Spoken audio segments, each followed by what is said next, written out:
Hello everyone. तो स्वागत है आपके अपने यूट्यूब चैनल द एक्सपेरिमेंट में। और आज हम वीडियो करने वाले हैं फ्रैक्शन और उनके फंक्शंस का, जो लेक्चर 2 होने वाला है। और इसमें हम बेहतरीन क्वेश्चन करेंगे आपके एग्ज़ाम के पर्पज़ से, जो आपके एग्ज़ाम में आएंगे। और आप वीडियो को बिल्कुल भी स्किप ना करें, वीडियो को पूरा देखें। इसमें बेहतरीन क्वेश्चन है, बेहतरीन ट्रिक्स हैं, तो आप बिल्कुल भी इधर उधर ना देखें, पूरा फोकस रखें अपने वीडियो पर और ध्यान से पढ़ाई करें। तो चलिए वीडियो को शुरू करते हैं। इस क्वेश्चन में सबसे पहला जो इस सीरीज में पहला क्वेश्चन जो दिया गया वो है the fraction equivalent to 3/4 with denominator 28 is. यानी कि हमें एक फ्रैक्शन दिया गया है 3/4। हमें क्या करना है, इसको ऐसा बनाना है जिसमें डिनोमिनेटर आपका 28 बन जाए। डिनोमिनेटर क्या बन जाए, 28 बन जाए। तो सिंपली हम क्या करेंगे, 7 से मल्टीप्लाई नीचे करेंगे, 7 से मल्टीप्लाई में ऊपर भी करना पड़ेगा। हम एक ही नंबर में नहीं, डिनोमिनेटर में नहीं कर सकते। अगर हमने डिनोमिनेटर में किया है तो न्यूमरेटर में भी करना पड़ेगा, और अगर न्यूमरेटर में किया है तो डिनोमिनेटर में भी करना पड़ेगा। अब हम 3 से 7 का मल्टीप्लाई करते हैं तो हमारे पास कितना होगा, 21 आएगा, जो कि किसमें है, आपका ऑप्शन नंबर बी के अंदर दे रखा है। इसके बाद अगला क्वेश्चन आपको क्या दिया गया है, अगला क्वेश्चन जो दिया गया है वो ये है कि 5/8 दिया गया है। हमें क्या बनाना है, इसका न्यूमरेटर हमें हमें बनाना है 80। तो 80 बनाने के लिए हम क्या करेंगे, हम इसमें 16 से मल्टीप्लाई करेंगे। जब 16 से ऊपर करेंगे तो 16 से हमें नीचे भी करना पड़ेगा। 16 5 जा 80 होता है, 16 8 जा कितना होता है, वो होता है 128। तो हमारे पास क्या आ गया, ऑप्शन नंबर सी में आंसर आ गया। ये आपका करेक्ट आंसर हो जाएगा, ठीक है ना। अब बढ़ते हैं अगले क्वेश्चन की तरफ। देखिए ये क्वेश्चन बहुत ही अच्छा है और बहुत ही बढ़िया क्वेश्चन है।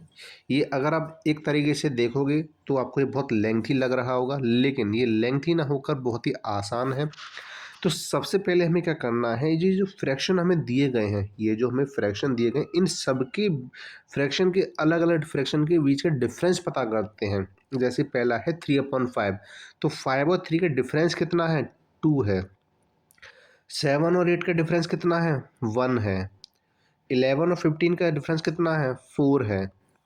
9 और 11 का डिफरेंस कितना है, 2 है। भाई पता कर लिया, ठीक है।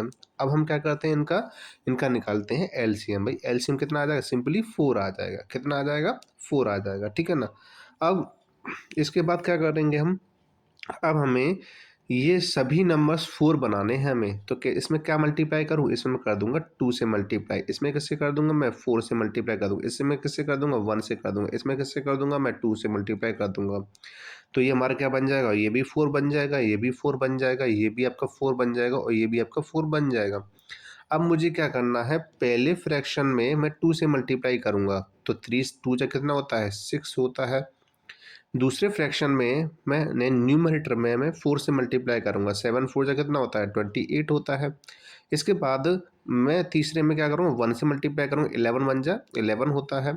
फिर 9 में किससे करूँगा, लास्ट वाले में 2 से, 9 2 जा कितना होता है, 18 होता है। अब मुझे क्या करना है, असेंडिंग ऑर्डर में अरेंज करना है। किस में अरेंज करना है, असेंडिंग ऑर्डर में अरेंज करना है। तो मैं क्या करूँगा, इसमें सबसे पहले सबसे छोटा नंबर वो क्या है, 6, यानी कि पहला वाला फ्रैक्शन है 3/5, ठीक है।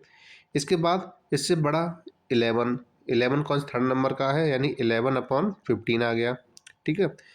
इसके बाद कौन सा है, 18 है। तो 18 क्या है, लास्ट वाला है, 9/11 हो जाएगा। इसके बाद क्या है आपका, 28 है, यानी कि सेकंड नंबर का है, 7/8 हो जाएगा। तो इस तरीके से हमारे पास ये आंसर आ गया निकल के, कितना इजीली हो गया, ठीक है ना। तो ये ऑप्शन है किसमें, लेकिन ये है हमारा ऑप्शन नंबर बी के अंदर, यानी कि हमारा आंसर कितना हो जाएगा, बी ऑप्शन हो जाएगा, ठीक है ना। तो आपको बिल्कुल भी कंफ्यूज होने की ज़रूरत नहीं है, बहुत ही आराम से समझें, पेन पेंसिल लेके बैठें, प्रोसेस को समझें और तब जाके इस क्वेश्चन को सॉल्व करें, ठीक है ना। अपने आप से भी सॉल्व करें, जिससे कि तभी आपको ये इसका सॉल्यूशन और आपकी इसका पैटर्न समझ में आ पाएगा। तो चलिए आगे बढ़ते हैं। आगे बढ़ने के लिए आपके पास जो अगला जो क्वेश्चन दिया गया है, अगला जो क्वेश्चन आपको, ये भी बिल्कुल वैसा ही क्वेश्चन है जैसा पहला वाला है। पहले में असेंडिंग ऑर्डर था, सेकंड वाले में डिसेंडिंग ऑर्डर है, यानी पहले सबसे बड़ा, फिर सबसे छोटा, फिर उससे छोटा, फिर उससे छोटा, ठीक है ना।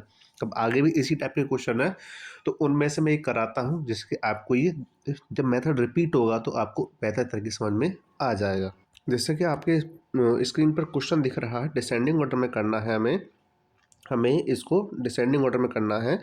तो सबसे पहले 23 और 15 का यानी कि फ्रैक्शन, इन सभी फ्रैक्शन के अंदर हमें डिफरेंस पता करना है, ठीक है ना। तो 23 और 15 का जो डिफरेंस है वो कितना है, 8 है। 19 और 17 का डिफरेंस कितना है, 2 है। 11 और 10 का डिफरेंस कितना है, 1 है। 13 और 5 का डिफरेंस कितना है, 8 है। अब इन सब का जो हम एलसीएम निकाल लेंगे तो कितना आएगा, 8 ही आएगा। तो मैं अब क्या करूं ऐसा कि 8 में से क्या मल्टीप्लाई करूं कि 80 बन जाए, 1 से करेंगे। 2 में किससे करूंगा, मैं 4 से करूंगा। 1 में किससे करूंगा, 8 से ही करूंगा। और 8 में किससे करूंगा, फिर 1 से ही करूंगा। तो हमारे पास आंसर सेम टू सेम आ जाएंगे। इसका भी 8 हो जाएगा, इसका भी 8 हो जाएगा, इसका भी 8 हो जाएगा और इसका भी 8 हो जाएगा। मुझे करना क्या है, पहले फ्रैक्शन में मैं 1 से करूँगा, यानी पहले न्यूमरेटर में 15 बन जा 15, ठीक है। इसके बाद 17 का 4 में मल्टीप्लाई करूँगा, 17 का यानी सेकंड नंबर में मल्टीप्लाई करूँगा तो कितना आ जाएगा, 68 आ जाएगा। इसके बाद जब मैं 10 का मल्टीप्लाई 8 से करूँगा तो कितना आ जाएगा, 80 आ जाएगा। उसके बाद मैं क्या करूँगा, 5 का मल्टीप्लाई 1 में तो कितना आ जाएगा, आंसर 5 आ जाएगा, ठीक है। अब मुझे करना क्या है, मुझे बताना है डिसेंडिंग। अब डिसेंडिंग करने के लिए मैं सबसे बड़ा नंबर देखूंगा, पहले क्या देखूंगा, सबसे बड़ा नंबर। तो सबसे बड़ा नंबर है 80, यानी थर्ड नंबर का, यानी कि 10/11। इसके बाद इससे छोटा नंबर क्या है, 68 है, यानी कि सेकंड नंबर का, यानी कि 17/19।